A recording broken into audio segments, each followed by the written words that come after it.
સમાચારમાં આગળ વધીએ। સમાચાર અમરેલીમાંથી કે જે જાફરાબાદમાં દીપડાના આતંકના મામલે વન વિભાગે 8 ટીમ બનાવી દીપડાની શોધખોળ હાથ ધરી છે। દીપડાનું લોકેશન મેળવવા 3 દિવસથી વન વિભાગની ટીમ કામગીરી કરી રહી છે।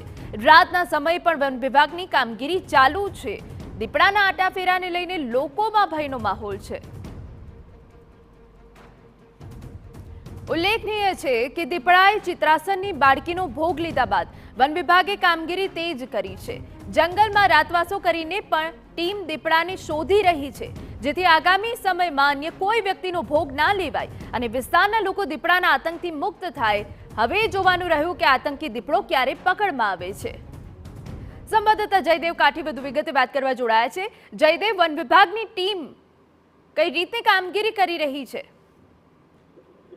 જે રીતે જાફરાબાદ તાલુકાનું ચિત્રાસન ગામ છે, ત્યાં 3 દિવસ પહેલા જે એક બાળકીનું જે દીપડા દ્વારા જે હુમલો કરીને જે મોતને ઘાટ ઉતારવામાં આવ્યો હતો, ત્યારબાદ દીપડાને પકડવા માટે વન વિભાગની 7 થી 8 જેટલી અલગ અલગ જે ટીમો છે તે સતત કામગીરી કરી રહી છે। 3 દિવસથી રાતવાસો કરી રહ્યા છે અને દીપડાનું રેસ્ક્યુ ઓપરેશન કરવા માટેની તમામ કામગીરી છે તે કરવામાં આવી રહી છે, પરંતુ દીપડો છે તે પાંજરે પુરાતો નથી, જેના કારણે ગ્રામજનોમાં પણ ભયનો માહોલ છવાયો છે। સાથે સાથે વન વિભાગના અધિકારીઓમાં પણ એક ચિંતા જોવા મળી રહી છે। સતત રાત દિવસ દોડધામ કરી રહ્યા છે, પરંતુ દીપડો છે તે પકડાતો નથી। આસપાસના વિસ્તારો છે ત્યાં સ્કેનિંગ કરી રહ્યા છે અને 7 થી 8 જેટલા પાંજરા પણ અહીંયા મૂકવામાં આવે છે। દીપડાને પકડવા માટેની તમામ કવાયત છે હાથ ધરવામાં આવી છે।